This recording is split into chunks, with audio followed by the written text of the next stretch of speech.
दोस्तों, hospitality carriers में आप लोगों का स्वागत है।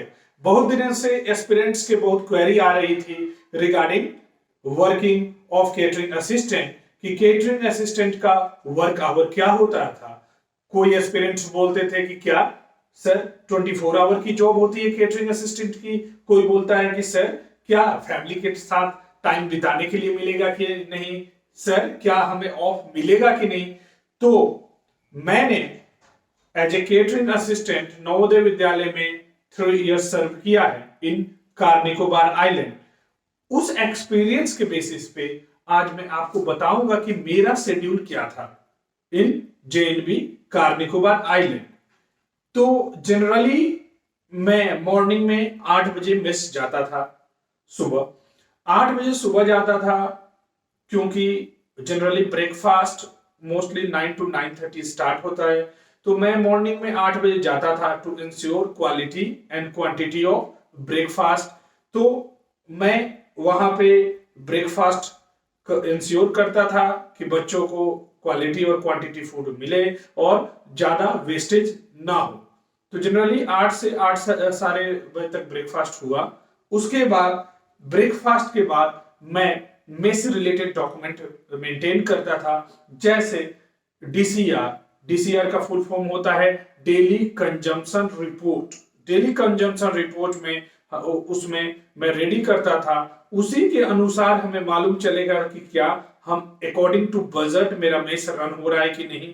अगर ज्यादा हो रहा है तो उसे कंट्रोल करने के लिए हम क्या मेजर करेंगे। उसके बाद दूसरे document like supply order, daily एक रिक्विजिशन बनाता था अकॉर्डिंग टू मेन्यू। उसके बाद कुक से इंश्योर करता था कि 11 o'clock एकेडमिक ब्लॉक में फैकल्टी मेंबर्स और नॉन टीचिंग स्टाफ के लिए चाय भिजवाना होता है मेस से। तो ओटी गया कि नहीं एकेडमिक ब्लॉक वो इंश्योर करता था। दूसरी चीज, बच्चों को इन नवोदय विद्यालय 11 बजे हम रिफ्रेशमेंट स्नैक्स देते हैं जैसे बिस्किट फ्रूट्स, तो वो इंश्योर करता था कि वो बच्चों को दिया गया कि नहीं। उसके बाद मैं लंच के प्रिपरेशन का वीजा प्लान देखता था कि वो तैयार हो रहा है कि नहीं और आज के मेन्यू के अकॉर्डिंग तैयार हो रहा है कि नहीं, उसकी क्वालिटी क्या है। उसके बाद जनरली लंच होता है 1:30 to 2 o'clock। किसी स्कूल में 1 to 1:30, किसी स्कूल में 1:30 to 2 o'clock। तो मैं उस टाइम मेस में प्रेजेंट रहता था। आफ्टर द लंच मैं अपने रूम चला जाता था रेस्ट करने के लिए। फिर मैं शाम को 5 और 5:30 आता था for T and snacks. Generally किसी स्कूल में 6 बजे सर्व होता है, जैसे मेरे स्कूल में 6 o'clock सर्व होता है, किसी स्कूल में अलग टाइमिंग में होता है। तो आपको स्नैक्स के टाइम मेस में रहना है। तो मैं 5:30 या 5 o'clock आता था, फिर स्नैक्स के टाइम मेस में रहता था। After T and snacks service मैं अपने ऑफिस में आता था, फिर स्टोर से सामान निकलवाता था जो कल के लिए लगेंगे। ऐसा कोई टाइम बाउंड नहीं है, आप जब कंफर्टेबल हो, लाइक इन मॉर्निंग। अगर स्टोर कीपर मॉर्निंग में आपको सामान दे रहा है और आप लेना चाहते हैं तो आप मॉर्निंग में ले लो। अगर स्टोर कीपर शाम को सामान देना चाहते हैं तो आप शाम को ले लो। जब आप और स्टोर कीपर फ्री हो तब आप सामान ले लो। उसके बाद मैं जनरली डिनर का टाइमिंग 8 to 8:30 होता है। तो 6:30 के बाद मैं स्टोर से सामान इशू करवा लिया। उसके बाद मैं 8:30 में डिनर खत्म होने के बाद मैं अपने क्वार्टर चला जाता था रेस्ट करने। इस शेड्यूल में इंपॉर्टेंट थिंग ये है कि you are the boss of mess. आप ही होल सोल मेस के बॉस हो।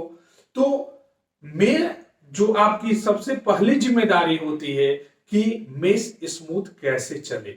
इसमें कैसे स्मूथ चले, इट मीन्स आपका मेन वर्क है कि बच्चों को क्वालिटी और क्वांटिटी फूड मिलना चाहिए according to time. It means जब ब्रेकफास्ट का टाइमिंग है लाइक 9 to 9:30, उसी समय ब्रेकफास्ट सर्व होना चाहिए।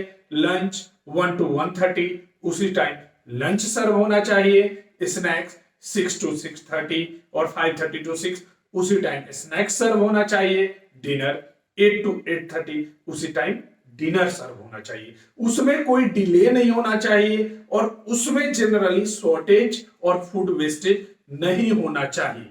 इसके बीच में आप अपने क्वार्टर जा सकते हैं। जनरली केटरिंग असिस्टेंट के क्वार्टर नजदीक में ही होते हैं मेस में, तो बीच बीच में आप अपने क्वार्टर जा सकते हैं। और अब आते हैं ऑफ की बारी। जनरली मैं अपना ऑफ वेडनेसडे को लेता था, क्योंकि उस दिन मेन्यू लाइट रहता था और उस दिन कुक और मेस हेल्पर का ऑफ नहीं रहता था, तो मैं वेडनेसडे को ऑफ लेता था। ऑफ किसी भी दिन आप ले सकते हैं after consulting your means like senior most teacher और प्रिंसिपल, आप ऑफ किसी दिन ले सकते हैं। हाँ, तो आपको इस जॉब में आपको तैयारी करने का भी टाइम रहेगा, आपके पास फ्री टाइम मिलेगा। दूसरी चीज, आपको फैमिली के साथ ज्यादा टाइम स्पेंड करने का मिलेगा, क्योंकि मैंने पीछे बताया कि आपका जहां पे ऑफिस होगा, आपका जहां पे मेस होगा, उसके आसपास ही आपका क्वार्टर रहेगा। तो बीच बीच में आप अपने क्वार्टर जा सकते हैं और आ सकते हैं, क्योंकि नवोदय विद्यालय में केटरिंग असिस्टेंट का कोई टाइम फिक्स नहीं है। बस हाँ, आपका मेस स्मूथ रन होना चाहिए, बच्चों को उनके टाइमिंग में खाना मिलना चाहिए और अकॉर्डिंग टू मेनू मिलना चाहिए। यही मेन थिंग है। तो ये रहा about duty hour of catering assistant. अब हम मिलेंगे नेक्स्ट वीडियो में, तब तक के लिए टाटा, बाय बाय, नमस्कार।